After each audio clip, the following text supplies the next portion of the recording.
Hello बच्चों। तो अब हम लोग स्टार्ट करते हैं अपना पोटेंशियोमीटर। ठीक है। पोटेंशियोमीटर के बाद मैं मीटर भी शुरू करूंगा। ठीक है।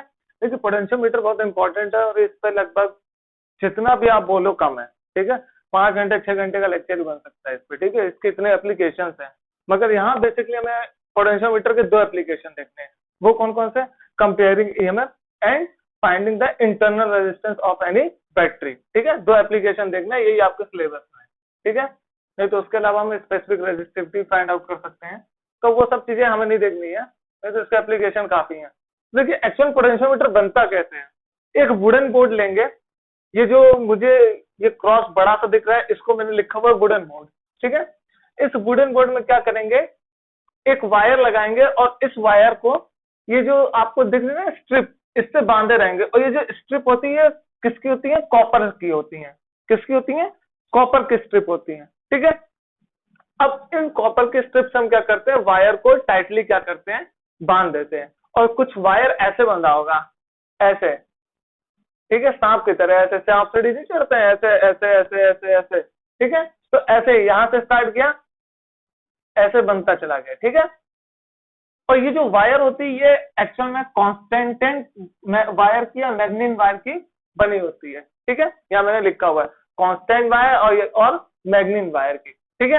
अब यहाँ इसे मैंने कॉपर स्ट्रिप क्यों लिया और ये मैग्नीन वायर या कांस्टेंट वायर जो होती है वही क्यों लिया, इसके पीछे रीजन क्या है? देखिए एक्चुअल में हमें यहाँ फाइंड करना है ईएमएफ। ठीक है। और इन वायर में होती है रेजिस्टेंस, कुछ होती होगी, जाहिर सी बात है। इस स्ट्रिप की भी कुछ रेजिस्टेंस होगी क्योंकि कॉपर का बना हुआ है, मेटल्स में रेजिस्टेंस कुछ तो होता ही है। ठीक है।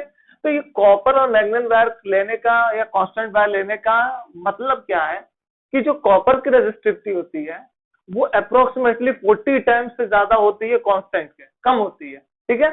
इसका मतलब कॉपर वायर की रेजिस्टिविटी कांस्टेंट वायर के कंपैरिजन में क्या होती है, कम होती है। इसका मतलब अगर मैं इसका रेजिस्टेंस मानूं तो इसका रेजिस्टेंस इसके कंपेयर में क्या होगा, इसका रेजिस्टेंस बहुत ज्यादा होगा। तो मैं इसके रेजिस्टेंस को क्या कर सकता हूँ, नेग्लेक्ट कर सकता हूँ। इसको आप यहाँ देखिए, मैंने एक कुछ लिखा हुआ है यहाँ पर कि देखिए 20 डिग्री पे जो हमने एक्सपेरिमेंटल देखा कि रेजिस्टिविटी जो होती है कॉपर की वो क्या होती है, 1.68 इंटू 10⁻⁸ ओम इंटू मीटर। ठीक है। कांस्टेंट वायर की क्या होती है, 48.2 into 10⁻⁸ ohm into metre. Mean जो कांस्टेंट वायर की रेजिस्टिविटी है वो कॉपर के कंपैरिजन बहुत ज्यादा है। इसका मतलब इस कांस्टेंट वायर की रेजिस्टेंस कॉपर वायर की रेजिस्टेंस से बहुत ज्यादा है। तो कॉपर वायर की रेजिस्टेंस क्या हो जाएगी, एक तरीके से नेग्लेक्ट कर दी जाएगी। ठीक है। तो इस नेग्लिजेंस के लिए ही हम इस स्ट्रिप को कॉपर की और इन वायर को कांस्टेंट या मैग्नेट वायर या ऐसे वायर को यूज करते हैं जिनका रेजिस्टेंस कॉपर के कंपैरिजन में क्या हो, बहुत ज्यादा हो। ठीक है। और मैग्नेट वायर का क्या, 49 10⁻⁸ ओम इंटू मीटर। तो ये कारण है कि यहाँ कॉपर ही हमने क्यों यूज किया और यहाँ मैग्नेट वायर ही या कॉन्स्टेंटिंग वायर जो यूज की जाती है वो क्यों यूज की, इसके लिए क्या किया गया है, ये कारण मैंने बता दिया आपको। ये रीजन है, this is the reason behind कि why we take this strip as a copper material and this wire is as constantan wire या मैग्नेट वायर। ठीक है। क्योंकि इनके हमें इस कॉपर के रिस्पेक्ट में इस वायर की रेजिस्टेंस ज्यादा है, तो इस कॉपर की रेजिस्टेंस हम क्या कर सकते हैं, नेग्लेक्ट कर सकते हैं। और दूसरी चीज, ये जो स्ट्रिप की साइज जो होती है ना कॉपर की, ये भी बहुत कम मानी जाती है, नेग्लेक्ट की जाती है। क्या की जाती है, इस कॉपर की जो लेंथ है, ये जो लेंथ है, ये जो लेंथ है, ये लेंथ क्या की जाती है, नेग्लेक्ट कर दी जाती है। ठीक है। और साथ में क्या रहता है, एक मीटर रोड रहती है। मीटर रोड क्या रहती है, स्केल रहती है। अब स्केल का काम क्या है, इस स्केल का काम एक्चुअल में जब मैं अभी एप्लीकेशन बताऊंगा तब वहां पे मालूम पड़ेगा, तो थोड़ा पेशेंस रखिएगा कि मीटर रोड का काम क्या है एक्चुअल में। ठीक है। वो मैं बताता हूँ क्या काम है। तो पोटेंशियोमीटर ऐसे बनता है, एक बोर्ड रहेगा, उसमें वायर रहेंगी और वो वायर किससे, स्ट्रिप से, कॉपर स्ट्रिप से क्या रहेंगी, कनेक्टेड रहेंगी। ठीक है। जिससे कि करंट क्या हो, इजिली फ्लो कर सके। नॉन मेटल नहीं यूज कर सकते यहाँ पे, नहीं तो करंट फ्लो ही नहीं करेगा आगे। ठीक है। तो यहाँ से मैंने वायर शुरू की और फिर वो ऐसे ऐसे ऐसे ऐसे क्या करती थी, चलती थी, और यहाँ पे फिर एक लास्ट एंड। तो 2 एंड पॉइंट रहेंगे और सबसे कॉपर स्ट्रिप, और ये भी कॉपर स्ट्रिप ही रहेंगी। ठीक है। तो ये था आपका एक्चुअल में पोटेंशियोमीटर का जो कंस्ट्रक्शन है। ठीक। कि पोटेंशियोमीटर की जो कंस्ट्रक्शन है वो कैसे बने हुए हैं, पोटेंशियोमीटर कैसे, वुडन बोर्ड, कॉपर, ठीक, ये सब चीजें। वायर हमने कांस्टेंट ही क्यों यूज किया, कांस्टेंट वायर या कॉपर स्ट्रिप ही क्यों यूज की, इसका भी मैंने रीजन बता दिया, रेजिस्टेंस। ठीक है। अब एक्चुअल में क्या होता है कि ये जो इसकी जो वो है तरीका कि हम पोटेंशियोमीटर को कैसे यूज करें, ये इसके एप्लीकेशन पे डिपेंड करता है। किस पे डिपेंड करता है? एप्लीकेशन पे डिपेंड करता है। जैसी एप्लीकेशन है कि पोटेंशियोमीटर को उसके अकॉर्डिंग हमें क्या करना पड़ेगा, यूज करना पड़ेगा। ये नहीं कि एक कॉमन सर्किट से बना दें, ठीक है। तो जैसा हमें सिस्टम चाहिए रहेगा हम वैसा यूज करेंगे, ठीक है। तो मैं इस पार्ट को रब कर देता हूं।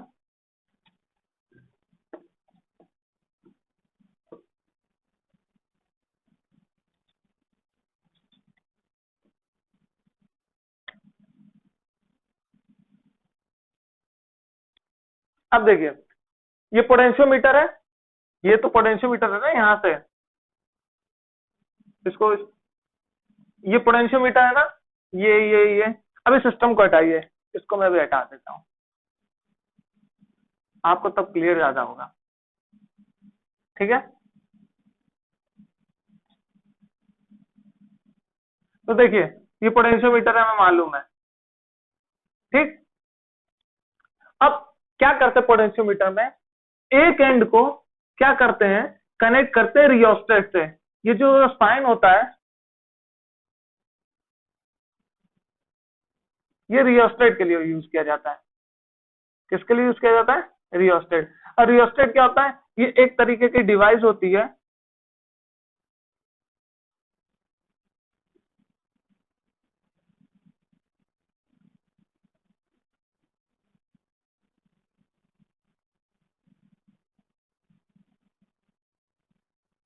ठीक। रियोस्टेट क्या होती है? एक तरह की डिवाइस होती है जो कि रेजिस्टेंस को वेरी कराने के लिए यूज की जाती है। उसमें क्या रहता है कि एक गोल सा सिलेंडर रहता है और उसके ऊपर एक स्लाइडर रहता है। उस स्लाइडर को जैसे जैसे हम मूव कराएंगे तो वैसे वैसे उस सर्किट की जो रेजिस्टेंस होती है वो क्या करती है, वेरी करती जाती है, ठीक है। तो अगर ये मैं कहूं तो आप इस एरो को अगर देखें तो ये भी एक जॉकी की तरह, जॉकी का मतलब ऐसा समझिए जैसे घरों में कट्टियां मारी जाती थी ना, तार को फंसा देते दूसरे तार से, तो वो क्या होता है, जॉकी कहलाता है, ठीक है। यहाँ तार फंसा दिए, यहाँ तार फंसा दिए, लोग जो करते हैं चोरी बिजली की, तो आपने उन लोगों को, वो लोग ज्यादा अच्छे से जानते हैं, ठीक है। नहीं तो जब आपका जनरेटर वनरेटर कनेक्ट होता है तो उसमें भी यही यूज किया जाता है, ठीक है। तो ये जो जॉकी होता है वो क्या होता है, ऐसे तार का एक पार्ट होता है, जैसे दूसरे तार से क्या कर देते हैं, कनेक्ट करके हम लोग चेक करते हैं कि क्या उसमें करंट बह रहा है या नहीं बह रहा है, ठीक है। तो ये भी एक तरीके का जॉकी टाइप होता है, ठीक है। ये जो एरो है इसका मतलब एक पिन होती है, जैसे वो स्लाइडर होता है, जैसे जैसे हम स्लाइडर को मूव करेंगे रेजिस्टेंस वेरी करेगा, वैसे इसको अगर मैं मूव करके यहाँ लाऊंगा इस एरो को, तो रेजिस्टेंस क्या कर जाएगा, वेरी कर जाएगा। तो ये एक्चुअल में काम क्या करता है, रियोस्टेट की रेजिस्टेंस को वेरी करता है। अब इस रियोस्टेट का यूज यहाँ पे क्यों किया गया, इसके बारे में बात करते हैं, ठीक है। देखिए तो ये मैंने कनेक्ट किया रियोस्टेट से, और रियोस्टेट का कनेक्ट किया एक ड्राइवर बैटरी से।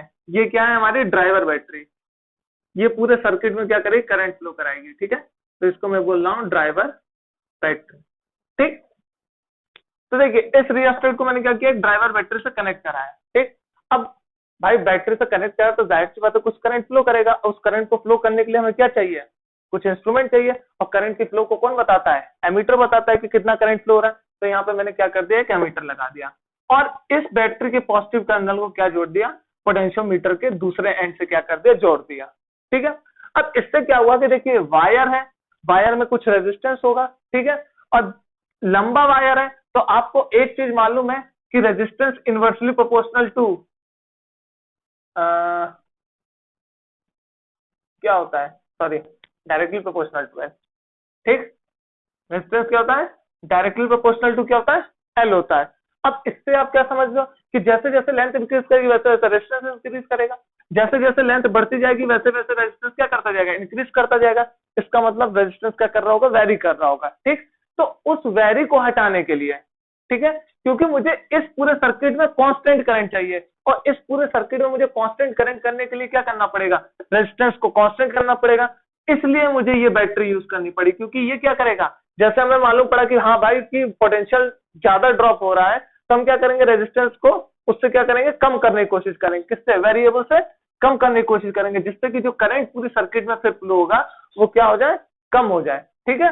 जिसकी वजह से ये करंट क्या होना चाहिए, कांस्टेंट, आई क्या हो इस सर्किट में कांस्टेंट रहे। इसके लिए हमें क्या करना पड़ा, रियोस्टेट को यूज करना पड़ा, क्योंकि देख रहे हैं कि अगर मैं सर्किट में अगर लेंथ बढ़ा दूं वायर की तो क्या होगा, रेजिस्टेंस बढ़ेगा। तो रेजिस्टेंस बढ़ रहा है मींस रेजिस्टेंस वेरी कर रहा है, ठीक, और हमें चाहिए कांस्टेंट करंट। ठीक, तो कांस्टेंट करंट के लिए हमें क्या करना पड़ेगा, अगर यहाँ पे अगर रेजिस्टेंस बढ़ रहा है तो हम इस रियोस्टेट से क्या करेंगे, उस रेजिस्टेंस को कम कर देंगे, क्योंकि रियोस्टेट का काम क्या है, रेजिस्टेंस को वेरी कराना, हाई या लो पे वेरी कराना। अगर इस वायर की वजह से रेजिस्टेंस ज्यादा हो रहा है तो यहाँ से मैं क्या कर दूंगा, कम कर दूंगा, और अगर रेजिस्टेंस यहाँ कम हो रहा है तो यहाँ से मैं क्या कर दूंगा, इसको बढ़ा दूंगा, जिसके कारण जो आई रहेगा वो हमारा ऑलवेज क्या रहे, कांस्टेंट रहे। देखिए V is to I R होता है, यहां मुझे ये कांस्टेंट करना है। अगर मुझे इसे कांस्टेंट करना है तो मुझे क्या करना पड़ेगा, V directly proportional to R। तो देखिए अगर R चेंज कर रहा होगा तो V चेंज करेगा, ठीक है, और अगर V चेंज करा, अगर V अगर चेंज कर रहा है इसका मतलब मैं बोल सकता हूं कि I हमारा कांस्टेंट है, ठीक है। तो अगर मैं रेजिस्टेंस को वेरी कराऊं तो रेजिस्टेंस वेरी कर रहा है, इस वजह से पोटेंशियल चेंज हो रहा है, ठीक है। अगर मैं पोटेंशियल चेंज कराने की वजह यहाँ पे रेजिस्टेंस से क्या कर दूं, इसको वेरी करा के इस रेजिस्टेंस को मैं हमेशा कांस्टेंट रखूंगा, तो देखिए इससे फायदा क्या होगा, देखिए आई तो मुझे कांस्टेंट रखना है, अगर मैं रेजिस्टेंस को कांस्टेंट रख दूंगा, रेजिस्टेंस को क्या कर दूंगा, कांस्टेंट कर दूंगा, तो जो हमारा पोटेंशियल होगा इन दोनों पॉइंट के बीच का जो पोटेंशियल होगा वो हमारा क्या हो जाएगा, कांस्टेंट। और यही हमें चाहिए कि इन दोनों एंड का जो पोटेंशियल हो वो कांस्टेंट रहे, ठीक है। बट रेजिस्टेंस के साथ क्या कर रहा है, लेंथ रेजिस्टेंस के साथ वेरी करते, इसलिए पोटेंशियल डिफरेंस क्या हो रहा था, चेंज हो रहा था, जिसके कारण हमारा आई भी कांस्टेंट नहीं रह पा रहा था। तो हमें आई कांस्टेंट करने के लिए क्या करना पड़ा, रेजिस्टेंस को कांस्टेंट करना पड़ा, और रेजिस्टेंस को कांस्टेंट करने के लिए हमें क्या करना पड़ा, इस रियोस्टेट को यूज करना पड़ा, ठीक है। कॉन्सेप्ट समझ में आया। रियोस्टेट किस लिए यूज कर रहे हैं कि इस पूरे सर्किट में करंट फ्लो करे इक्वल अमाउंट में, क्योंकि अगर पोटेंशियल चेंज हो गया तो इसका मतलब क्या कहेंगे, करंट भी चेंज होगा। ओम्स लॉ क्या कहता है, V directly proportional to I। अगर पोटेंशियल डिफरेंस चेंज हो गया तो फिर R भी क्या हो जाएगा, I क्या हो जाएगा, चेंज कर जाएगा। मगर यहाँ पे रेजिस्टेंस के कारण पोटेंशियल डिफरेंस चेंज हो रहा है और हमें कांस्टेंट चाहिए करंट, ठीक है। कांस्टेंट करंट के लिए पोटेंशियल को कांस्टेंट होना पड़ेगा, और उस पोटेंशियल को कांस्टेंट करने के लिए अगर पोटेंशियल कांस्टेंट करना हो और I कांस्टेंट है तो हमें R को भी कांस्टेंट करना पड़ेगा। तो अगर R वेरी कर रहा होगा तो ये रियोस्टेट उस R को क्या करेगा, कांस्टेंट करेगा, जिसकी वजह से हमारा पोटेंशियल डिफरेंस जो होगा वो क्या हो जाएगा, कांस्टेंट हो जाएगा। तो ओवरऑल कॉन्सेप्ट क्या है कि अगर करंट कांस्टेंट है इसका मतलब पोटेंशियल भी क्या हो जाएगी, कांस्टेंट हो जाएगी। ओवरऑल कॉन्सेप्ट यही है, अगर पोटेंशियल कांस्टेंट है तो करंट भी क्या हो जाएगी, कांस्टेंट हो जाएगी। तो रियोस्टेट क्या करता है, इस आई को क्या करता है, कांस्टेंट करने की कोशिश करता है। तो मैंने यहाँ वर्क लिख दिया उसका, rheostat use to make resistance constant. अगर रेजिस्टेंस कांस्टेंट कर दूंगा तो उसकी पोटेंशियल डिफरेंस में भी क्या हो जाएगा, कांस्टेंट कंसिस्टेंसी रहेगी, मींस कांस्टेंट रहेगा। और अगर उसका पोटेंशियल डिफरेंस कांस्टेंट है तो इसका उसका करंट भी कांस्टेंट होगा, और हमें करंट कांस्टेंट ही चाहिए। तो देखिए rheostat use to make resistance constant throughout the circuit. Rheostat क्या करेगा, पूरे सर्किट में जो रेजिस्टेंस है उसे कांस्टेंट रखेगा, मींस लेंथ के साथ चेंज नहीं करना चाहिए रेजिस्टेंस। अगर मैं इसकी लेंथ बढ़ाता जा रहा हूं तो रेजिस्टेंस का क्या होता है, R directly proportional to L। Rheostat क्या करेगा, वो जितनी भी बड़ी लेंथ में लूं, जितनी भी लंबी वायर लूं, रियोस्टेट उसको क्या करेगा, उस पूरे सर्किट में उस रेजिस्टेंस को कांस्टेंट रखने की कोशिश करेगा, ठीक है। अगर इसमें चेंज हो रहा होगा तो रियोस्टेट को क्या करेंगे, हम वेरी कराते रहेंगे, ठीक है। अगर रियोस्टेट कम है, हमें करंट चाहिए लेट सपोज 5 एम्पियर, मगर रेजिस्टेंस कम होने का कारण क्या हो रहा है कि करंट जो है इजिली फ्लो हो जा रही है, पोटेंशियल डिफरेंस क्या हो रहा है, कम हो रहा है। तो देखिए अगर यहाँ पे रेजिस्टेंस कम हो रहा है तो यहाँ पे रियोस्टेट से मैं उसको क्या कर दूंगा, बढ़ा के किसी एक फिक्स पॉइंट पे ले आऊंगा, जिसकी वजह से जो हमारा पोटेंशियल डिफरेंस जनरेट होगा वो इक्वल रहेगा, ठीक। तो देखिए rheostat use to make resistance constant throughout the circuit. Rheostat क्या करेगा, पूरे सर्किट में रेजिस्टेंस को कांस्टेंट करेगा, जिसकी वजह से करंट उस सर्किट में क्या रहे, कॉन्स्टेंटली फ्लो करे, as such that the current from the driver battery remains same. जो ड्राइवर बैटरी से करंट जाए 4 एम्पियर अगर यहाँ शो हो रहा है तो 4 एम्पियर पूरे सर्किट में क्या करे, फ्लो करे, रेजिस्टेंस के कारण कुछ चेंज ना आए, ठीक है। तो रियोस्टेट का काम क्या है, सर्किट की रेजिस्टेंस को कांस्टेंट रखना, ठीक। अब एप्लीकेशन की बात आती है कि अब सर ये तो आपने बता दिया कि जो एक्सटर्नल सर्किट वो ऐसे जुड़ेगा। अब बात आती है कि इसके एप्लीकेशन क्या है। तो फर्स्ट एप्लीकेशन देखिए, एप्लीकेशन के लिए क्या करते हैं हम, एक पॉइंट को किसी सिस्टम से, अब वो सिस्टम क्या रहेगा, वो डिपेंड करेगा हमारा एप्लीकेशन क्या है, ईएमएफ हम फाइंड कर रहे हैं या इंटरनल रेजिस्टेंस। तो सिस्टम को हम क्या करेंगे, एक इंच से हम सिस्टम को क्या करेंगे, जोड़ेंगे, और उस सिस्टम का एक इंच जॉकी रहेगा निष्कट्या, जो कि क्या करेगा, किसी वायर से जाके टच करेगा। ठीक, अब वायर से अगर ये टच करेगा तो इसको हम क्या कहेंगे, जॉकी। ठीक है, तो इस जॉकी को हम चेंज कर सकते हैं, यहाँ यहाँ यहाँ यहाँ यहाँ हर जगह क्या कर सकते हैं, स्लाइड कर सकते हैं इस जॉकी को। ठीक है, कि नापने के लिए कि कितना पोटेंशियल है, कितना रेजिस्टेंस है, इन सबको नापने के लिए हम लोग काम करते हैं। ठीक, तो देखिए यहाँ पे क्या रहेगा कि देखिए अगर यहाँ पे अगर पॉइंट फाइंड आउट हुआ हमारा, क्या हुआ, यहाँ पे पॉइंट आउट फाइंड हुआ, तो देखिए जो रेजिस्टेंस होगा वायर का वो तो ये है यहां से। तो देखिए इस पॉइंट से लेके जो रेजिस्टेंस होगा क्या होगा, ये L, फिर ये पूरा 2L, और फिर ये रहा हमारा 3L। ठीक, तो L के साथ हमें मालूम है रेजिस्टेंस लेंथ के साथ क्या करता है, वेरी करता है। ठीक है, तो देखिए जो रेजिस्टेंस होगा वो क्या होगा, ये पूरा लेंथ, ये पूरा लेंथ, और ये पूरा लेंथ इस पॉइंट तक। ठीक, तो अब इस पॉइंट के लिए हमें क्या करना पड़ेगा, ये पॉइंट कैसे मेजर करेंगे L को, तो इसीलिए हम जो मीटर ब्रिज यूज करते हैं ना, मीटर रॉड, जो मैंने भी बताया था कि पेशेंस रखिएगा, वो इसीलिए यूज करते हैं। ठीक है, तो ये अगर पॉइंट यहाँ पे जो मीटर रॉड में शो होगा, क्या होगा, जो मीटर पॉइंट पे शो होगा वो हमें लेंथ बता देगा, और मीटर रॉड लेंथ ही नापते हैं। ठीक है, मीटर स्केल से क्या करते हैं, लेंथ ही नापी जाती है, तो उससे हम ये लेंथ नाप लेंगे और उससे हम रेजिस्टेंस की वैल्यू बता देंगे कि एक्चुअल में कितना है, क्या है। ठीक है, और दूसरी चीज ये है कि जो वायर होता है उसकी जो एरिया होती है वो कांस्टेंट रहती है। जो हम वायर यहाँ यूज करेंगे वो कांस्टेंट एरिया का होगा। ठीक है, उसका एरिया चेंज नहीं कर रहा होगा, यूनिफॉर्म होगा। ठीक है, तो ये रहे आपका पूरा पोटेंशियोमीटर का सिस्टम। ठीक है, अब ये सिस्टम क्या होगा, ईएमएफ नापेंगे इसके लिए अलग सिस्टम होगा, इंटरनल रेजिस्टेंस नापेंगे इसके लिए अलग सिस्टम होगा। ठीक है, अब बारी बारी से एक एक करके हम क्या करते हैं, इसको विजुलाइज करते हैं। देखिए मैं इसी में ही ड्रॉ कर रहा हूं, ठीक है, आप अलग से बनाइएगा।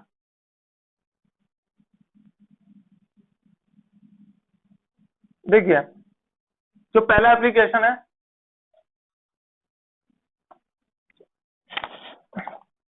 उसका क्या है, comparison of EMF, comparison of EMF.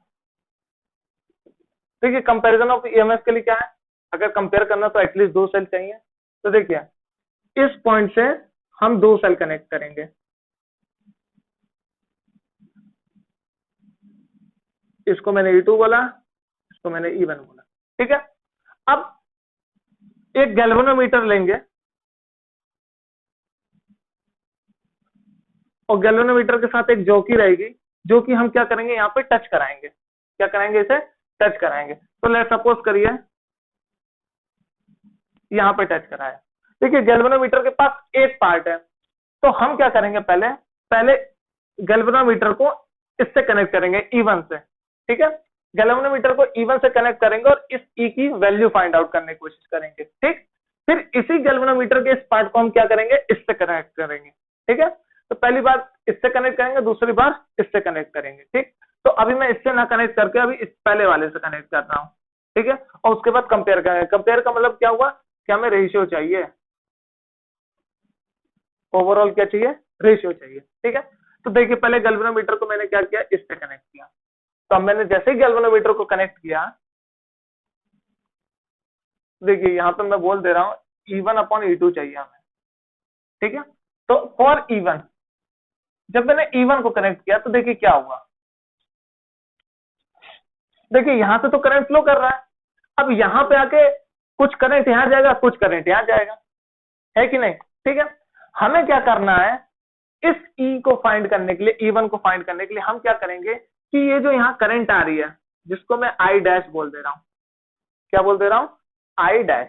ठीक है, तो ये जो करंट आ रही है यहाँ पर, और इस बैटरी से कुछ करंट जा रही होगी, दोनों एक दूसरे को अपोज भी करेंगे। तो देखिए यहाँ पे क्या कर रहा होगा, कुछ करंट फ्लो कर रहा होगा। अभी तो ये कनेक्ट नहीं है, केवल यही सर्किट है हमारे पास। अभी ये सर्किट छोड़िए, अभी ये कोई हमारे पास सर्किट नहीं है, अभी मैं E1 मान के चल रहा हूँ। ठीक है, पहले E1 को देखिए। तो देखिए यहाँ पे क्या है, यहाँ से कुछ करंट आएगा, उसको मैंने आई डैश मान लिया, ठीक है। बट हमें क्या करना है कि इस जॉकी को लेना है, ठीक, इस जॉकी को लेंगे और क्या करेंगे हम, इसके रेजिस्टेंस को क्या करेंगे, क्योंकि लेंथ के साथ रेजिस्टेंस चेंज हो रहा है, तो इस जॉकी को लेके क्या करेंगे, हर पॉइंट पे हम क्या करेंगे, इसको इस वायर पे टच कराएंगे। और कब तक टच कराएंगे, जब तक टच कराएंगे जब तक कि यहाँ पर आई डैश जीरो ना हो जाए। मीन्स इस सर्किट में जो करंट है, मीन्स गैल्वेनोमीटर क्या करेगा, डिफ्लेक्शन दिखाएगा, जिधर की साइड करंट फ्लो करेगा उधर की साइड डिफ्लेक्शन दिखाएगा। हमने सपोज किया कि इधर की साइड डिफ्लेक्शन दिखाएगा, ठीक, क्योंकि करंट इस डायरेक्शन में। अब मैंने क्या किया, रेजिस्टेंस चेंज करता रहा, अगर रेजिस्टेंस चेंज करूंगा तो क्या होगा, पोटेंशियल क्या होगा, चेंज करेगा। तो इस वजह से क्या होगा, अगर मुझे करंट जीरो करना है तो मैं रेजिस्टेंस को वेरी कराता रहूंगा। तो जैसे जैसे मैंने इस लेंथ पे डिपेंड करा, तो मैंने एक बार यहाँ टच कराया, एक बार यहाँ टच कराया, एक बार यहाँ टच कराया, और तब तक टच कराऊंगा जब तक कि इस गैल्वेनोमीटर में जो करंट का डिफ्लेक्शन है वो जीरो ना हो जाए, ठीक, क्या ना हो जाए, जीरो ना हो जाए। तो लेट सपोज करिए ये करंट यहाँ पे क्या हुआ, इसको मैं ए बोल दे रहा हूँ और इसको मैं बी बोल दे रहा हूँ, ठीक है। तो लेट सपोज करिए बी पॉइंट पे हमने टच कराया और गैल्वेनोमीटर पे डिफ्लेक्शन जीरो आया। इसका मतलब क्या हुआ कि यहाँ पे जो पोटेंशियल था, यहाँ पे जो पोटेंशियल था और यहाँ पे जो पोटेंशियल है वो दोनों क्या हो गए, सेम हो गए। Means V A minus V B का जो पोटेंशियल डिफरेंस था वो किसके बराबर हो गया, E1 के बराबर हो गया। ऐसा क्यों, अब देखिए,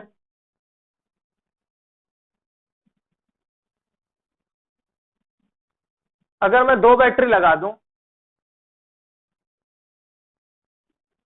ये भी 3 वोल्ट है, ये भी 3 वोल्ट है, तो दोनों क्या करेंगे, दोनों क्या करेंगी, सेम करंट, सेम मैग्नीट्यूड की क्या करेंगी, ये पास करेंगी, करेंगी ना। तो इस सर्किट में करंट फ्लो ही नहीं करेगा, क्यों, क्योंकि पोटेंशियल सेम है। और अगर पोटेंशियल सेम है दोनों का, इसका मतलब क्या हुआ, अगर लेट सपोज करिए यहाँ मैंने दो बैटरी लगाई, ठीक है, और यहाँ से जो करंट है वो दोनों सेम फ्लो कर रही है, ठीक है। और आप कह सकते हो कि अगर मैं इन दोनों बैटरियों पे अगर 3 वोल्ट लगाता हूं तो ये क्या करेगी, बैटरी 3 वोल्ट का क्या करेगी, डिफरेंस जनरेट करना चाहिए। देखिए यहाँ पे भी 3 वोल्ट का डिफरेंस जनरेट हुआ, यहाँ पे भी 3 वोल्ट का डिफरेंस जनरेट हुआ, हुआ कि नहीं हुआ। और अगर यहाँ इन दोनों पॉइंट पे 3 वोल्ट का डिफरेंस जनरेट हुआ तो पोटेंशियल डिफरेंस क्या हुआ, सेम हुआ। और अगर पोटेंशियल डिफरेंस सेम हुआ तो वहां से करंट फ्लो नहीं करती, क्योंकि पोटेंशियल करंट फ्लो करने के लिए क्या चाहिए, एक हाई और एक लो चाहिए, ठीक। तो अगर किसी सर्किट से पोटेंशियल, अगर इन सर्किट से पोटेंशियल नहीं जा रही है, इसका मतलब इन दोनों बैटरी के जो पोटेंशियल डिफरेंस है वो क्या है, सेम है। वही चीज यहाँ पर है, यहाँ पे करंट फ्लो नहीं कर रही, ये E1 है, इसका मतलब ये जो पोटेंशियल होगा, यहाँ पे जो पोटेंशियल होगा वो E1 जो होगा, उसका पोटेंशियल और इसका पोटेंशियल क्या होना चाहिए, सेम होना चाहिए, ठीक है। अगर दोनों का पोटेंशियल सेम होगा तो इसका मतलब क्या हुआ, पोटेंशियल डिफरेंस ही नहीं हुआ। जब पोटेंशियल डिफरेंस ही नहीं हुआ कुछ, तो इसका मतलब क्या हुआ, करंट फ्लो ही नहीं करेगा। अगर पोटेंशियल डिफरेंस होता, मींस एक हाई होता एक लो होता, तो पोटेंशियल डिफरेंस होता जिसकी वजह से करंट क्या करता है, इसमें फ्लो करता। बट अब क्या है कि करंट फ्लो ही नहीं कर रहा, और जब करंट फ्लो ही नहीं कर रहा, इसका मतलब जितना करंट आई यहां से आया वो पूरा की पूरा क्या कर गया, इस सर्किट में मूव कर गया। जब यहाँ कोई पार्टी नहीं आया इस आई का, तो क्या कर गया, जब यहाँ पे कोई पार्टी नहीं, तो पूरा की पूरा करंट इस सर्किट में क्या कर गया, फ्लो कर गया। तो इस सर्किट में ये जो करंट आया, पूरा करंट इस सर्किट में जाए, इसके लिए हम क्या करते हैं, आई को क्या कर देते हैं, आई डैश को जीरो करने की कोशिश करते हैं, कि जिसके कारण ये पूरा कांस्टेंट करंट यहाँ आए और यहाँ से ये इधर डिस्ट्रीब्यूट ना हो, ठीक। अगर यहाँ पे करंट जीरो हो गया, इसका मतलब जो ए और बी का पोटेंशियल था वही E1 का पोटेंशियल रहा होगा, इसीलिए दोनों ने क्या किया है, दोनों के पोटेंशियल सेम होने के कारण इस सर्किट में करंट फ्लो करना बंद कर दिया है, ठीक। तो देखिए VA माइनस VB को हमने क्या लिखा, E1। अब VA माइनस VB को हम क्या लिख सकते हैं, इस सर्किट के देखिए रेजिस्टेंस क्या होगा, VA और B के बीच में जो रेजिस्टेंस है वो क्या होगा, I इंटू R1, लिख सकता हूं I into R1, potential equal to resistance into I, ohm's law. अब ये जो R1 है ये एक्चुअल में किस पे डिपेंड कर रहा है, रो। आपको मालूम है रेजिस्टिविटी तो चेंज नहीं होती है लेंथ के साथ। इस बी पॉइंट को मैं कुछ मान लेता हूं x1, और x1 डिस्टेंस क्या है, ये पूरी होगी यहां से यहां तक, यहां से यहां तक, और फिर यहां से यहां तक, ठीक। तो ये पूरी लेंथ जो होगी ये हमारी x1 होगी, ठीक। और साथ में मैंने बोला वायर का जो एरिया होता है वो कांस्टेंट है, तो हमारा जो V A minus V B है, जिसको मैं E1 बोल रहा हूं, वो क्या हो जाएगा हमारा आई रो x1 अपॉन ए। R1 की जगह मैंने ये पुट कर दिया, ठीक है। अब सिमिलर केस लेते हैं हम E2 के लिए। अब E2 क्या है, बैटरी चेंज है, तो इसका मतलब अब क्या हुआ, पोटेंशियल अलग है। पोटेंशियल अलग है तो फिर करंट के लिए क्या करना पड़ेगा, फिर अलग पॉइंट सेलेक्ट करना पड़ेगा। तो लेट सपोज करिए इस बार इस पॉइंट सी पे आया, कोई सी पॉइंट पे हमें क्या मिला, करंट जीरो मिला। इसका मतलब जो E2 की पोटेंशियल रही होगी वो AC की पोटेंशियल रही होगी, इसलिए इस सर्किट में करंट ना डिस्ट्रीब्यूट होकर यहीं से सीधे निकल के सर्किट कंप्लीट कर दी, ठीक। तो देखिए फॉर E2 फिर क्या होगा, फॉर E2 के लिए क्या होगा, VA माइनस VC किसके बराबर हो जाएगा, E2 के बराबर हो जाएगा, सेम पोटेंशियल रहेगा। अब क्या लिख सकते हैं, I अपॉन R2, क्योंकि लेंथ के साथ रेजिस्टेंस चेंज कर रहा है। अब यहाँ पे लेंथ पहले यहाँ थी, अब यहाँ पे है, तो इसका मतलब क्या हुआ, रेजिस्टेंस का क्या हुआ, वायर का लेंथ चेंज हुआ, वायर का लेंथ चेंज हुआ तो रेजिस्टेंस चेंज हुआ, इसलिए मैंने R2 लिखा है। अब R2 को क्या लिख सकते हैं, रो X1, जब B पे था तो X1 था, अब C पे तो मैं इसको X2 बोल दे रहा हूँ। क्या बोल दिया, X2 अपॉन एरिया कांस्टेंट रहना है, ठीक है। इसको इक्वेशन 1 बोल दो, इसको इक्वेशन 2 बोल दो, ठीक है। हमें क्या चाहिए, E1 अपॉन E2 का रेशियो कंपैरिजन कराने के लिए कर दो रेशियो, आपको इक्वेशन मिल चुका है। क्या, E1 upon E2 is equal to क्या होगा, I rho X1 upon A, I rho X2 upon है। अब आपको ये मालूम पड़ रहा होगा कि सर रेजिस्टेंस तो केवल वायर का ले रहे हैं, तो ये कॉपर वायर का भी तो लेंथ लेना चाहिए। मैंने बोल दिया था पहले कि स्ट्रिप की जो साइज होती है, जो विड्थ होती है, लेंथ होती है, ये बहुत छोटी होती है, इसे नेग्लेक्ट कर दिया जाता है, ठीक है। मैंने पहले बता रखा है, ठीक है। तो केवल हम वायर की लेंथ कंसीडर कर रहे हैं, क्योंकि उसकी एरिया क्या है, नेग्लेक्ट कर दी गई है, ठीक। देखिए आई I cancel, row row cancel, ए से ए कैंसिल, तो E1 अपॉन E2 क्या हुआ, X1 अपॉन X2, ठीक। देखिए किसी एक EMF हमें मालूम, किसी एक बैटरी की EMF मालूम है। लेट सपोज करिए कि मुझे E2 की EMF मालूम है, और पोजीशन से हम फाइंड कर सकते हैं एक्सपेरिमेंट से, ये जॉकी से टच कर करके कि X1 की लेंथ क्या होगी और X2 की लेंथ क्या होगी। E2 मालूम है, X1 मालूम है, X2 मालूम है, तो मैं क्या E1 निकाल सकता हूँ, निकाल सकता हूँ, जाहिर सी बात है। तो इसी को कहते हैं कंपेरिजन ऑफ EMF, ठीक है। E1 अपॉन E2 क्या हो गया, X2 अपॉन X1। यहां से हमें ये मालूम पड़ गया कि जो पोटेंशियल है बैटरी का, या पोटेंशियल जो होती है पोटेंशियोमीटर में, वो लेंथ पे डिपेंड करती है। किस पे डिपेंड करती है, लेंथ पे डिपेंड करती है। तो आप इसको लिख लीजिएगा, ठीक है। अभी मैं वो रब नहीं कर रहा, क्योंकि अभी एक और काम है उस पर, ठीक है। तो देखिए जो प्रिंसिपल ऑफ पोटेंशियोमीटर है वो क्या है,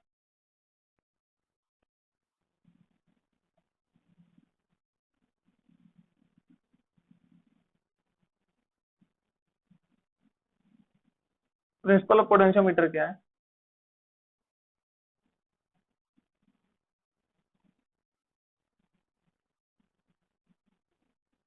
to flow constant current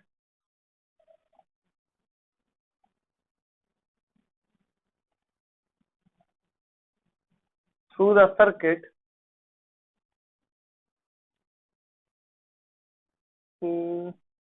to flow the current through the circuit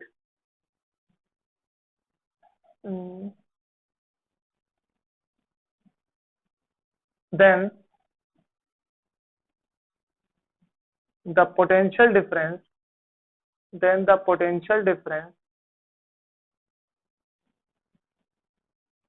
between the wire having constant area is directly proportional to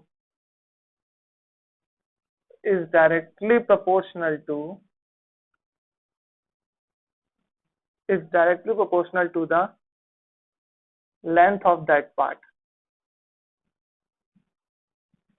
जिसके बीच का हमें पोटेंशियल डिफरेंस फाइंड आउट करना है, उसी के बीच की जो लेंथ होगी उसी के डायरेक्टली प्रोपोर्शनल होगा ऑफ दैट पार्ट। देखिए हमें ए से सी तक की पोटेंशियल निकालनी थी, तो उस समय जो हमारा E2 था वो किस पे डिपेंड कर रहा है, X2 पे, और X2 क्या हमारी ये पूरी लेंथ, ठीक। तो A और C के बीच में जो हमें निकालना हो, तो जितनी लेंथ होगी A से C के बीच में, वही उसी का क्या होगा, डायरेक्टली प्रोपोर्शनल होगा पोटेंशियल डिफरेंस। यहाँ आपको दिख रहा है कि जो मैंने E2 लिया था वो क्या था, I rho X2 upon A मैंने कांस्टेंट बोला है, रेजिस्टिविटी कांस्टेंट है, करंट कांस्टेंट है, तो E2 क्या हो गया, X2 क्या। सिमिलरली E1 के लिए कुछ भी था, ठीक है, तो I रो और A क्या हो गया, कांस्टेंट हो गया, तो भी E1 क्या हुआ, X1 के क्या हुआ, डायरेक्टली प्रोपोर्शनल। तो ये है आपका प्रिंसिपल ऑफ पोटेंशियोमीटर, ठीक है। तो पहला हमने एप्लीकेशन देख लिया कंपैरिजन, ठीक है। क्या देख लिया हमने, पहला एप्लीकेशन कंपैरिजन, कि कैसे हम कंपेयर कराते हैं पोटेंशियोमीटर से ईएमएफ को, ठीक है। चलिए इस सिस्टम को ऐसे ही रहने देते हैं, ठीक है, अभी काम आएगा।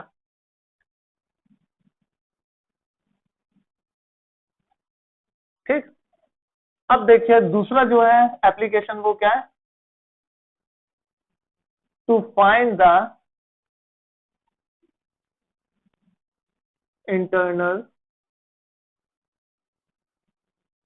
रेजिस्टेंस ऑफ द बैटरी, ठीक। लेट सपोज करिए कोई बैटरी थी E1, ठीक है, तो कुछ इंटरनल रेजिस्टेंस R मान लिया मैंने, हो रहा होगा, कुछ होगा, ठीक है।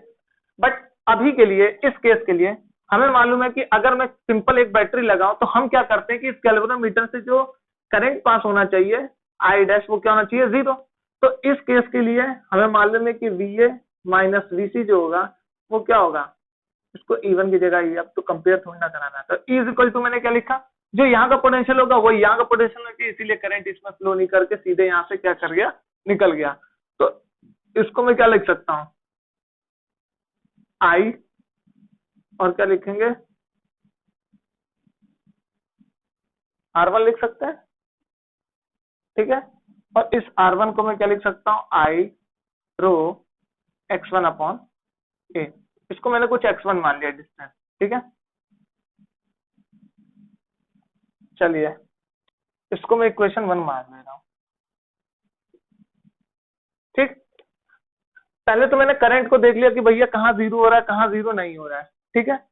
एक मिनट, हाँ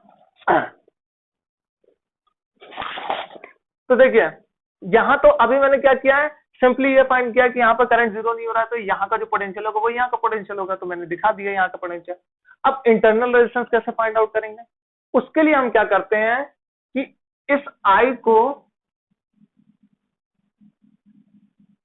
उसके लिए हम क्या करते हैं, इसी बैटरी के अलोंग क्या करते हैं, एक हम कैपिटल R का क्या करते हैं, रेजिस्टेंस कनेक्ट कर देते हैं, ठीक है। जैसे ही बैटरी के अलोंग एक कैपिटल R कनेक्ट हो गया, मीन्स ऐसे था कुछ, एक कैपिटल R रेजिस्टेंस कनेक्ट हो गया और साथ में ये क्या है, ठीक। जैसे ही यहाँ कैपिटल R हुआ, देखिए इससे फायदा क्या हुआ, यहां से तो करंट आ जा रहा था, ठीक है, जा रहा था। अब इसके कारण क्या हुआ कि इस बैटरी से जो करंट निकला वो क्या निकला, वो यहां ना जाके वो क्या हुआ, इस सर्किट के थ्रू क्या किया, इसमें फ्लो कर गया, कर गया। अब इसमें करंट फ्लो कर गया, इसका मतलब अब गैल्वेनोमीटर में करंट डिफ्लेक्शन 0 नहीं शो हो रहा होगा। क्या नहीं शो हो रहा होगा, करंट डिफ्लेक्शन अब 0 शो नहीं हो रहा होगा, ठीक है।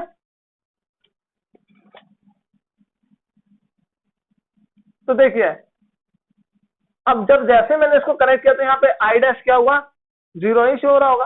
अब आई डैश यहाँ 0 शो नहीं हो रहा होगा, तो इसको मैंने शो करने के लिए क्या किया, इसकी मैंने कुछ चेंज कर दी लेंथ, और लेट सपोज करिए यहाँ कुछ टी था, डी मान लीजिए,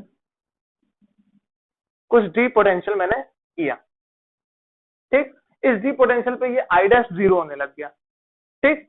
अब आई डैश तो 0 हो रहा है डी पे, बट इसके लिए क्या हुआ कि जो वी और एडी, एडी का जो पोटेंशियल था, मीन्स वी माइनस जो एडी का पोटेंशियल था, अब वो क्या हो गया, इसके पोटेंशियल के बराबर होना चाहिए था।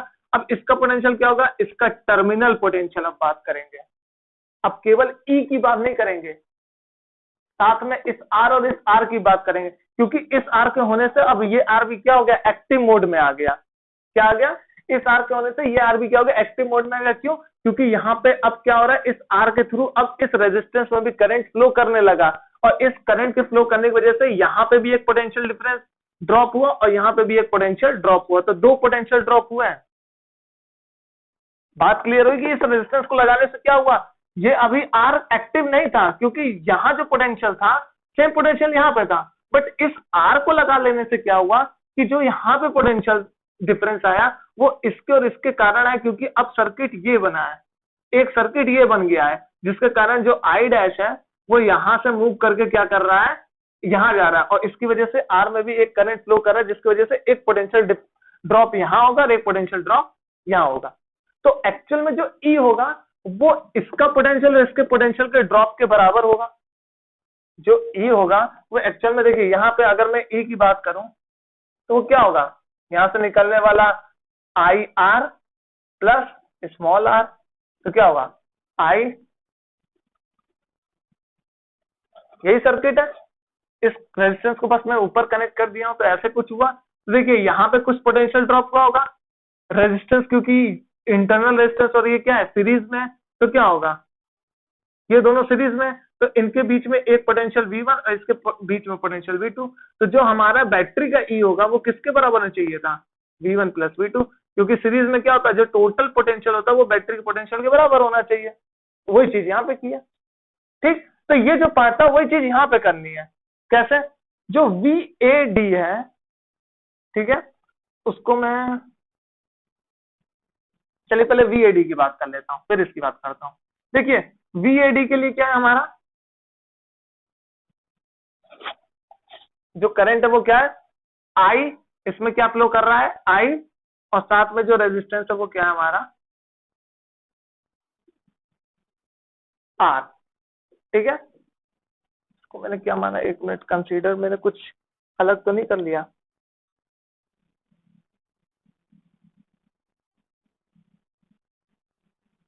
हाँ सही है, ठीक है, क्योंकि वहां नेमिंग चेंज करके इस वजह से मुझे कंफ्यूजन हो गई है। ठीक है, देखिए एडी के बीच में जो डिफरेंस होगा वो क्या होगा, यहां से तो करंट आई जा रहा है और यहां से जो डिस्टेंस है उसको मैंने क्या बोल दिया x2, तो मैं क्या लिख सकता हूं इसको, आई रो x2 अपॉन ए। किसका, ए और डी के बीच का, इन दोनों के बीच का भी पोटेंशियल मैंने फाइंड किया है। ठीक है, तो इसके बीच में से तो करंट आई जा रहा है, और ये जो आई डैश है वो केवल इस बैटरी कारण इस रेजिस्टेंस में जा रहा है, यहाँ से आई अभी भी नहीं आ रहा है। क्यों, क्योंकि इनके बीच का जो टर्मिनल पोटेंशियल है और इनके बीच का टर्मिनल पोटेंशियल वो दोनों क्या है, सेम है। इसकी वजह से ये जो आई आ रहा है वो यहाँ डिस्ट्रीब्यूट ना होकर पूरा की पूरा क्या निकल जा रहा है, जैसे किरचॉफ लॉ में होता, व्हीटस्टोन ब्रिज में होता था, बीच में गैल्वेनोमीटर है बट करंट यहाँ ना फ्लो करके क्या कर गया, यहाँ फ्लो कर गया। क्यों, क्योंकि हमने यहाँ और यहाँ क्या कर दिया, सेम पोटेंशियल डिफरेंस कर दिया। वही चीज है, यहाँ पे आया सेम पोटेंशियल डिफरेंस जनरेट होने की वजह से, तो यहाँ पे करंट फ्लो ही नहीं किया। जैसे यहाँ पे पोटेंशियल डिफरेंस करने की वजह से क्या हुआ, करंट फ्लो नहीं कर रहा था, तो पूरा पूरा करंट यहाँ निकल गया।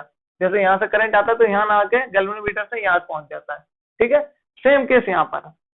ठीक, तो देखिए ए और डी के बीच में जो पोटेंशियल था उसको मैं V मान लूं, कोई दिक्कत की बात नहीं है।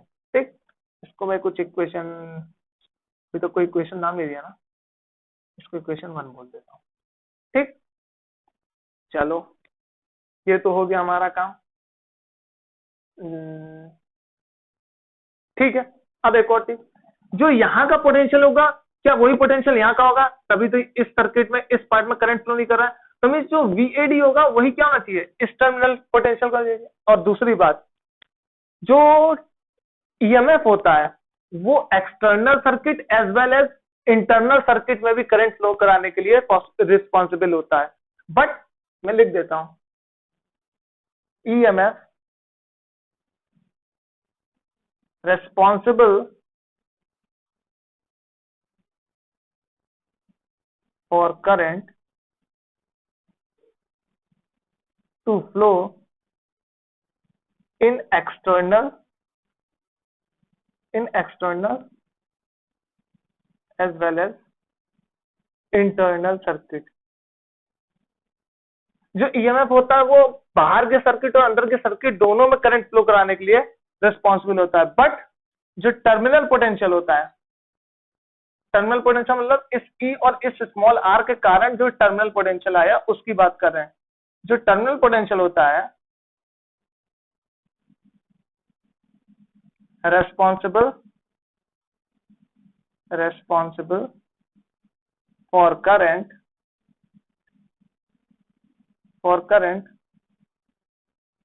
to flow only in external circuit, only in external circuit। ठीक है, क्लियर हो कॉन्सेप्ट? जो टर्मिनल पोटेंशियल है वो केवल बाहर के सर्किट के लिए ही काम करेगा, मगर ईएमएफ अंदर के सर्किट के लिए भी काम करेगा। ठीक है, तो हमें तो एक्सटर्नल और इंटरनल दोनों चाहिए, तो हमें क्या करना पड़ेगा, ईएमएफ को फाइंड आउट करना पड़ेगा, ईएमएफ की बात करनी पड़ेगी। ठीक है, तो इसको मैं यहाँ हटा देता हूं, आप लिख लेना। ठीक है, तो अब देखिए जो यहाँ का पोटेंशियल होगा वो यहाँ का पोटेंशियल होना चाहिए, और यहाँ का पोटेंशियल क्या होगा, देखिए पहले मैं ये वाला पार्ट लिख देता हूं कि देखिए अगर मैं इस बैटरी और इस रेजिस्टेंस और इस शॉर्ट छोटे रेजिस्टेंस को लेता तो कुछ ऐसा सर्किट बन रहा है। देखिए यहां से करंट आई डैश फ्लो हो रहा है, तो आई की जगह मैं यहाँ क्या कर दूंगा, यहाँ आई की जगह क्या करूंगा, आई डैश यूज कर लूंगा। तो ई की वैल्यू क्या जाएगी, I dash R plus I dash small R. तो आई डैश अगर मैं कॉमन ले लूं, आई डैश अगर मैं कॉमन ले लूं तो क्या आ जाएगा, R plus small R. Ohm's law से वैलिड है। ठीक, अब यहां पे जो पोटेंशियल होगा वही सेम पोटेंशियल यहां होना चाहिए। क्यों, क्योंकि देखिए ये सर्किट है और साथ में यहां से एक वायर, ये जो वायर का रेजिस्टेंस है इसको मैं ऐसे कुछ पैरेलल जुड़ा हुआ है, तो जो यहाँ पे पोटेंशियल रहा होगा वही पोटेंशियल क्या रहा होगा, यहाँ पे रहा होगा। ठीक है, क्योंकि सेम वायर से जुड़ा हुआ है, क्योंकि ये पैरेलल है इसलिए पोटेंशियल क्या होगा, सेम। तो यहाँ पे जो पोटेंशियल है वही पोटेंशियल यहाँ होना चाहिए था, हाँ या ना, क्योंकि जो वायर है उसको मैंने रेजिस्टेंस की तरह शो किया है जो ऊपर दिखा रहा था। ठीक है, तो जो यहाँ पोटेंशियल होगा वो यहाँ पोटेंशियल होगा। अब यहाँ पे V था तो यहाँ पे भी क्या होगा, V ही रहेगा। ठीक है सर, मान लिया V है।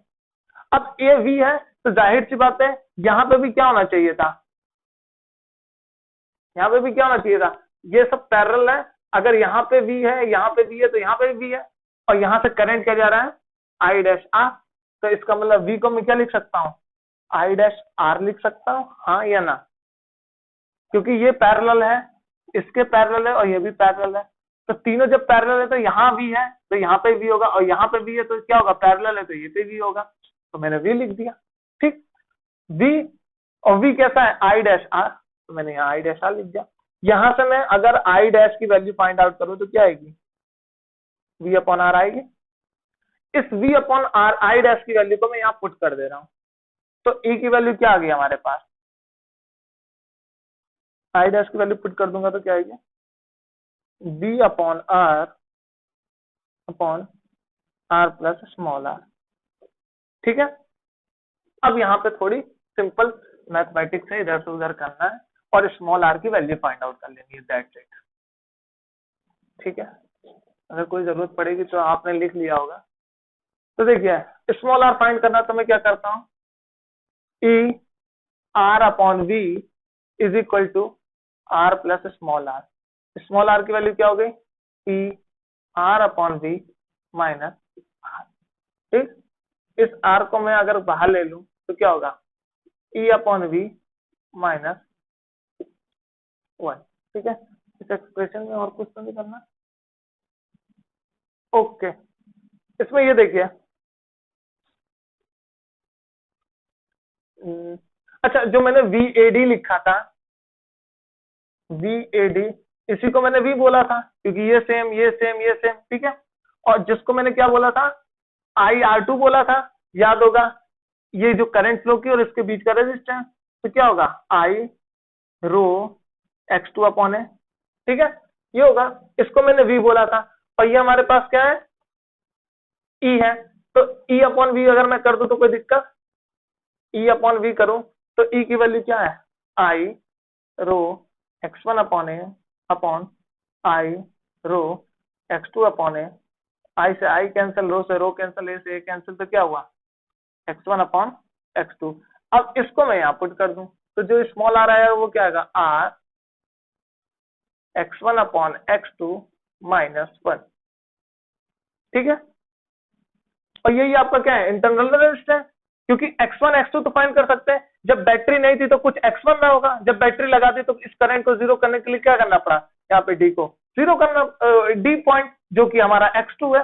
तो x1 x2 अगर मैंने फाइंड कर लिया प्रैक्टिकली तो क्या कर सकते हैं x1 x2 फाइंड कर सकते हैं। और r जो है ये हमने एक्सटर्नल लगाया है, क्या लगाया एक्सटर्नल लगाया, तो नॉन होगा तभी तो हमें नॉन रेजिस्टेंस, ऐसा थोड़ी ना कोई भी रेजिस्टेंस यूज कर लिया, हमें मालूम होगा भाई ये रेजिस्टेंस लगाते हैं तो क्या होता है ये देखना रहेगा। तो हमारा आर नॉन है, x1 नॉन है, x2 नॉन है, हम क्या कर सकते हैं इजिली फाइंड आउट कर सकते हैं। इसको और सॉल्व करना है तो और कर लो, x1 minus x2 upon x2। ठीक है, यही हमारा क्या हो गया इंटरनल रेजिस्टेंस। ठीक, एक बार चेक कर लो आर x1 x2। ठीक है, तो ये है आपका पोटेंशियोमीटर, क्या है आपका ये पोटेंशियोमीटर का कॉन्सेप्ट। ठीक है, तो इसी के साथ आपका पोटेंशियोमीटर खत्म हुआ। होने को तो बहुत लेक्चर हो सकते हैं इससे, काफी कुछ हो सकता है। ठीक है, बहुत सी चीजें हैं इसमें, मगर सफिशिएंट अभी आपके लिए लेवल पे इतना ही बहुत है। ठीक है, यहाँ तक कि मेंस में भी इतना ही पूछा जा रहा है, एडवांस मेंस में। ठीक है, केवीपीवाई एनटीएससी के पेपर देखे हैं उसमें भी यही पूछे जा रहे हैं। ठीक है, अब बात करते हैं मीटर ब्रिज की। ठीक है, तो पहले मैं मीटर ब्रिज को बना लूं क्योंकि फिर टाइम लगेगा ज्यादा। ठीक है, पहले मीटर ब्रिज को बना लेता हूँ। हेलो बच्चों, तो अब हम लोग स्टार्ट करते हैं मीटर ब्रिज, और इसको क्या बोलते हैं स्लाइडिंग ब्रिज भी बोलते हैं। ठीक है, क्या बोलते हैं मीटर ब्रिज और स्लाइडिंग ब्रिज दोनों बोलते हैं। ठीक, तो देखिए इसमें एक्चुअल में जो पोटेंशियोमीटर में क्या था, वुडन बोर्ड था, कॉपर की स्ट्रिप थी, फिर कॉन्सेंट्रेट वायर या फिर मैग्नेट वायर की क्या होती है वायर्स होती हैं, और उसमें हम क्या करते हैं इस गैल्वेनोमीटर का डिफ्लेक्शन जीरो करने के लिए क्या करते हैं उस जॉकी जो होती है उसको क्या करते हैं वायर पे टच कराते हैं जहां पे गैल्वेनोमीटर जीरो होता है। इसका मतलब जो बैटरी एक्सटर्नल ईएमएफ हमने लगाई और जो उस पॉइंट इनिशियल पॉइंट और जहां जो कि वहां की जो पोटेंशियल होगी वो सेम हो जाती है, और इसके बेसिस पे हम क्या करते हैं वहां पर काम करते हैं। ठीक है, अब मीटर ब्रिज क्या होता है, एक्चुअल में जो मीटर ब्रिज होता है ये किसके प्रिंसिपल पे वर्क करता है, it works on the principle of Wheatstone bridge, principle of Wheatstone bridge। किसके प्रिंसिपल पे काम करता है, जैसे व्हीटस्टोन ब्रिज काम करता है वैसे ही क्या करता है ये भी काम करता है। इसलिए मैंने यहाँ पे क्या किया पैरेलली इसको बना दिया है जो कि इसके बेसिस पे आपको एक्सप्लेन कर पाऊंगा। ठीक है, तो देखिए इसमें भी क्या रहता है कॉपर स्ट्रिप रहती है, हमें मालूम है कॉपर स्ट्रिप और कॉन्सेंट्रेटेड वायर क्यों यूज की जाती है, क्यों, क्योंकि कॉन्सेंट्रेटेड वायर की रेजिस्टिविटी कॉपर के कंपैरिजन में बहुत ज्यादा होती है। इसकी वजह से जो कॉपर का रेजिस्टेंस होता है उसको हम क्या करते हैं इसके कंपेयर में क्या करते हैं नेग्लेक्ट कर देते हैं, वायर के रिस्पेक्ट में कॉपर का रेजिस्टेंस क्या कर देते हैं हम नेग्लेक्ट कर देते हैं। ठीक है, तो देखिए एक्चुअल में इसका डायग्राम क्या है कि एक स्ट्रिप रहती है, यहाँ से एक रजिस्टर जुड़ा रहता है जो हमें मालूम है, क्या जो हमें मालूम है। ठीक है, और यहाँ पे एक एक्स है जिसे हमें फाइंड करना है। तो मीटर ब्रिज एक्चुअल में रेजिस्टेंस को फाइंड करने के लिए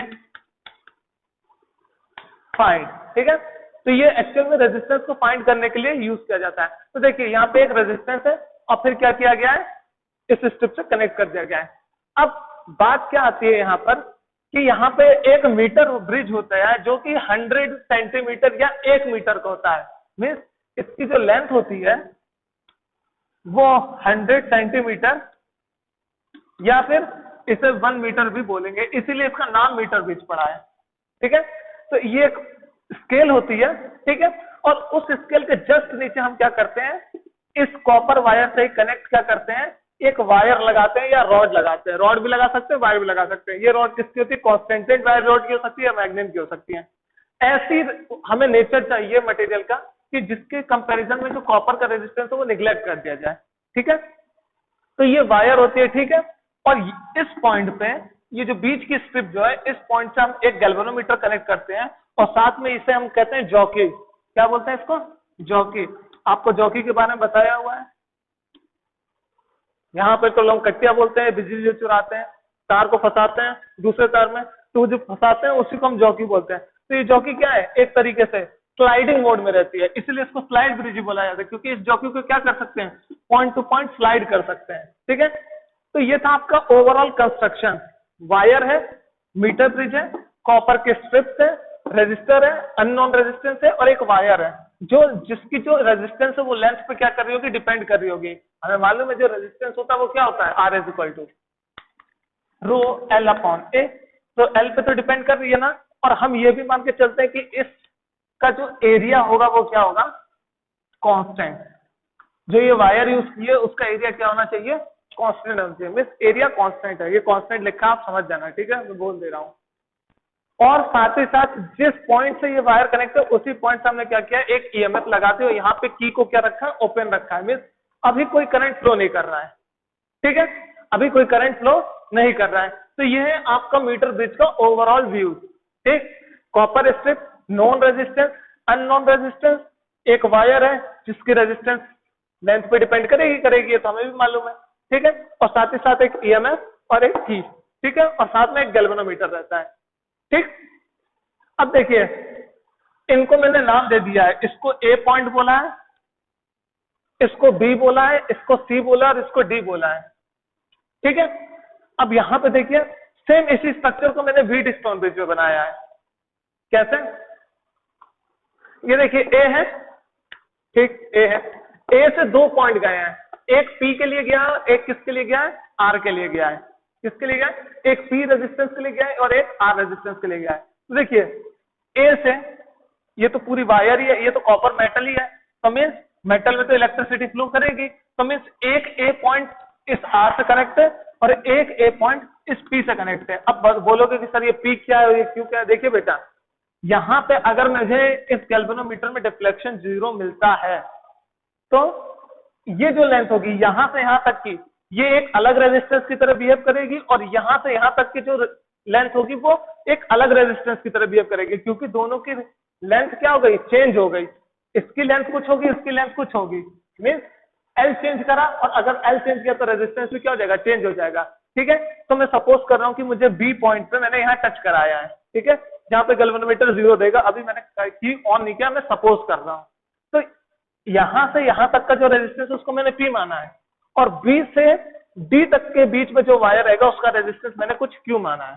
ठीक, तो देखिए ए के साथ आर कनेक्ट है, तो व्हीट स्टोन ब्रिज में देखिए ए के साथ आर कनेक्ट है, सही है। ए के साथ पी कनेक्ट है, ये पूरा रेजिस्टेंस की तरह बिहेव करेगा, पी रेजिस्टेंस की तरह। तो देखिए ए के साथ पी भी कनेक्ट है, क्लियर। अब यहाँ पे कॉमन पॉइंट है बी और सी, अब वही कॉमन पॉइंट क्या है, बी और सी, जिसके बीच में क्या है, एक गैल्वेनोमीटर लगा हुआ है। बी और सी के बीच में एक गैल्वेनोमीटर लगा हुआ है, कोई दिक्कत की बात नहीं होनी चाहिए। अब देखिए इस बी से एक क्यू रेजिस्टर जुड़ा हुआ है, यहां से यहां तक की लेंथ में कुछ रेजिस्टेंस होगा, इसको मैं कुछ क्यू रेजिस्टेंस मान लिया। ठीक, तो बी से क्या कनेक्ट है, क्यू रेजिस्टेंस कनेक्ट है। तो देखिए बी से क्यू रेजिस्टेंस कनेक्ट है। ठीक, और देखिए और क्यू रेजिस्टेंस डी से भी कनेक्ट है, तो क्यू रेजिस्टेंस किससे कनेक्ट है, ये जो रेजिस्टेंस है किससे कनेक्ट है, डी से कनेक्ट है, और डी जाके वापस किससे कनेक्ट हो गया, एक्स से। डी किससे कनेक्ट हो गया, एक्स से, क्योंकि ये मेटल प्लेट ही है, तो अगर यहाँ पे करंट फ्लो करेंगे तो मेटल से तो इजिली फ्लो कर जाएगा यहाँ पर। तो जो डी कनेक्ट है वो किससे कनेक्ट है, एक्स से। तो देखिए डी किससे कनेक्ट है, एक्स से, और एक्स वापस किससे कनेक्ट हो गया, सी से। एक्स वापस कनेक्ट हो गया सी से, क्योंकि ये मेटल प्लेट है तो मैं इस दोनों की तरफ से जो करंट आएगा वो यहीं आ जाएगा। ठीक, तो ये भी एक्चुअल में क्या है, जो मैंने अभी आपको एक्सप्लेन किया वो एक्चुअल में व्हीट स्टोन ब्रिज का ही एक स्ट्रक्चर है, बट यहाँ मैंने रेजिस्टेंस बना रखा है या वायर की लेंथ दी रखी है। ठीक, तो अब क्या करना है कि व्हीट स्टोन ब्रिज में क्या कि अगर मुझे इस ब्रिज को बैलेंस करना है तो यहाँ पे जो करंट होता है इसे क्या करना पड़ता है, 0। यहाँ पे जो करंट फ्लो होना चाहिए IG वो क्या होना चाहिए, 0। इसका मतलब यहाँ पे जो करंट फ्लो होगा इस वाले वायर में C से B में, उस करंट को क्या होना चाहिए, 0। और कहीं भी करंट उस समय मतलब नहीं है, बस C से B के बीच में करंट क्या होना चाहिए, 0 होना चाहिए। हमने क्या किया, इस की को क्लोज कर दिया, मीन्स की को ऑन कर दिया। तो अब क्या करेगा बैटरी, सर्किट कंप्लीट हुई, करंट फ्लो करने लगा। सेम चीज यहां पर है, देखिए सर्किट को क्लोज किया तो मीन्स क्या हुआ, सर्किट क्लोज हो गई। की को जैसे ही क्लोज किया या ऑन किया तो सर्किट क्या होगी, क्लोज होगी, तो करंट यहां से फ्लो करने लगा, यहां से करंट फ्लो किया। देखिए एनालॉगस बताता जा रहा हूं साथ साथ, यहां से करंट आया तो कुछ करंट क्या हुआ, इस पी में गया, और कुछ करंट यहां से घूम के किस में चला गया, आर में, क्योंकि मेटल में इजिली करंट फ्लो करते हैं। सिमिलर केस, यहां से कुछ करंट क्या गया, आर में गया, और यहां से कुछ करंट क्या गया, पी में गया। ठीक गया। अब देखिए बी से सी के बीच में करंट जीरो होना चाहिए, क्योंकि मैंने पहले बोल दिया metre bridge work on principle of Wheatstone bridge, और व्हीट स्टोन ब्रिज में जो गैल्वेनोमीटर का डिफ्लेक्शन है वो हमेशा जीरो होना चाहिए। तो हमने क्या किया, इस जॉकी को लिया, जैसे करंट फ्लो करने लगा तो गैल्वेनोमीटर में कुछ करंट आ रहा था, तो क्या किया, इस जॉकी को टच कराते रहे तो डिफ्लेक्शन होता रहा। जैसे मैं बी पॉइंट पे आया, सपोज करिए बी पॉइंट पे आया, यहाँ पे करंट गैल्वेनोमीटर डिफ्लेक्ट करना बंद कर दिया, डिफ्लेक्ट करना बंद कर दिया, मैं आईजी पे करंट क्या हो गई, जीरो हो गई, इस गैल्वेनोमीटर में करंट अब नहीं आ रही है। तो उस पॉइंट को मैंने कंसीडर कर लिया कंसीडर। ठीक, तो जब इस पे करंट जीरो है तो मीन इस वाले वायर पे करंट क्या है, ये सी से बी वाले वायर में करंट क्या है, जीरो। तो इसका मतलब जो करंट यहां से आया वो पूरा की पूरा एक्स में चला गया, हाँ कि ना। ठीक, तो देखिए जो यहां से पी से आया करंट वो पूरा की पूरा यहां चला गया, वही चीज यहां पे हुई। ठीक है, और देखिए जो यहां से करंट आया, देखिए वो सी था ना, तो यहां से देखिए आर से जो करंट गया वो सी से होता हुआ पूरा एक्स में गया, आर से जो करंट गया वो सी से होता हुआ एक्स में चला गया, क्योंकि यहां तो करंट फ्लो करेगा ही नहीं। क्यों, क्योंकि गैल्वेनोमीटर में डिफ्लेक्शन जीरो है, तो सारा की सारा करंट क्या हुआ, एक्स में चला गया। तो देखिए ए से जो करंट आया वो सी से सीधे क्या चला गया, पूरा एक्स में, इसमें नहीं फ्लो किया क्योंकि गैल्वेनोमीटर में डिफ्लेक्शन नहीं हो रहा। ठीक, अब बी पॉइंट को देखें, बी पॉइंट से जो ये रेजिस्टेंस है, तो देखिए यहां से जो करंट गया वो करंट यहां से भी जाएगा।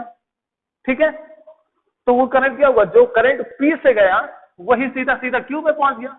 तो देखिए जो करंट पी से गया वो सीधा सीधा क्या हुआ, क्यू में पहुंचा। अब देखिए डी पॉइंट पे क्यू और एक्स का जो करंट है वो मिल रहा है। तो देखिए ये रहा डी पॉइंट आपका, देखिए एक्स से जो करंट गया ऐसे बह रहा होगा और इधर से ये बह रहा होगा, तो दोनों क्या हुआ, यहाँ पर आके डी पॉइंट पर मिले, और डी पॉइंट पर आने के बाद क्या हो गया, इस पॉइंट से इस सर्किट में अंदर चला गया। तो जो चीज यहाँ हुई वही चीज वहां हुई। तो मीटर ब्रिज में एक्चुअल में क्या करते हैं कि हम जॉकी लेते हैं और इस वायर में क्या करते हैं, टच कराते हैं की को बंद करने के बाद। ठीक है, की को खुली रखोगे तो वैसे कोई करंट नहीं मिलना। ठीक, जैसे की को बंद कराया तो हम क्या करेंगे, इस वायर पे टच कराएंगे उसे और देखेंगे किस पॉइंट पे गैल्वेनोमीटर डिफ्लेक्ट नहीं कर रहा। उस पॉइंट को हम जैसे बी मान लिए, तो इस बी पॉइंट के सामने वाली लेंथ नाप लीजिए, इस बी के सामने वाली जो मीटर रॉड पर लेंथ होगी उसको नाप लीजिए। तो लेट सपोज कीजिए कि हमें जो पी की लेंथ मिली वो एल थी, यहाँ की क्या थी, एल थी। अब ये 100 सेंटीमीटर, ऐसा करता हूं मैं सेंटीमीटर में लेके चलता हूं, ठीक है, तो आपको थोड़ा अच्छे से समझ में आएगा। तो देखिए अगर ये एल है और पूरी वायर जो है वो 1 मीटर की है, क्योंकि मीटर ब्रिज जितने मीटर की रोड है उतनी लेंथ की है, तो ये 1 मीटर है तो ये भी 1 मीटर है। तो देखिए अगर ये एल है तो ये पार्ट कितना हो जाएगा, बचा हुआ पार्ट, इसको मैं क्या बोल दूंगा, 100 माइनस एल। इस 100 में से अगर मैं इस एल को माइनस कर दूं तो मुझे ये लेंथ मिल जाएगी। ठीक, तो देखिए इसको एल बोला और इसको क्या बोला, 100 माइनस एल। ठीक है, अब बात करते हैं, इसको मैं कर दूं, हटा दे रहा हूं। ठीक है, इसको आप उतार लेना आराम से।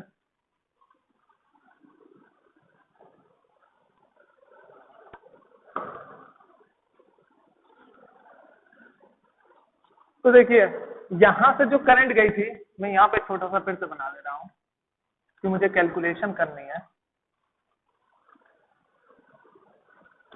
ये आर था,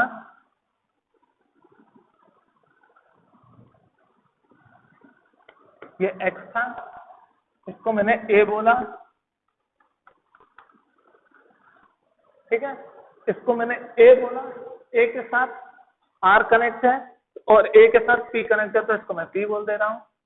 ठीक है, अब पी कनेक्ट है, साथ में गैल्वेनोमीटर बी और सी के साथ जुड़ा हुआ है, तो गैल्वेनोमीटर बी और सी के साथ जुड़ा हुआ है। अब लास्ट में पॉइंट बचा डी, तो डी, और डी से पहले एक रेजिस्टेंस एक्स की तरफ है, डी से एक रेजिस्टेंस एक्स की तरफ है, और डी से एक रेजिस्टेंस क्यू की तरफ है, तो ये क्यू हो गया। ठीक, अब व्हीटस्टोन ब्रिज से भी इजिली फाइंड आउट कर सकते हैं। देखिए हमें व्हीटस्टोन ब्रिज का जो बैलेंस इमेज है, मींस बैलेंस मतलब अगर इसमें करंट फ्लो नहीं करेगी तो उसको कहते हैं बैलेंस्ड कंडीशन। तो उस कंडीशन कहता है इन दोनों का रेशियो इन दोनों के रेशियो के बराबर होता है। मींस P अपॉन आर को मैं लिख सकता हूं Q अपॉन एक्स, और हमें फाइंड क्या करना है, x को फाइंड करना है। ठीक, तो x को मैं क्या लिख सकता हूं, इस x को मैं क्या लिख सकता हूं, x को मैं इधर लेके जाऊं तो क्या लिख सकता हूं, Q into R upon P, हाँ कि ना। ठीक, अब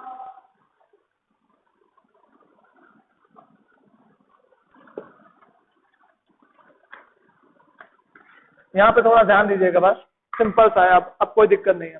देखिए रेजिस्टेंस को हम क्या बोलते हैं, ये आर को ये आर मत समझ लेना, ठीक है, मैं रेजिस्टेंस केवल बता रहा हूं। ठीक है, रेजिस्टेंस को हम इसी से तो डिनोट करते हैं। ठीक, अगर मैं इसका रेजिस्टेंस, इससे यहां तक का जो रेजिस्टेंस, इसको मैंने पी माना हुआ है, क्या माना हुआ है,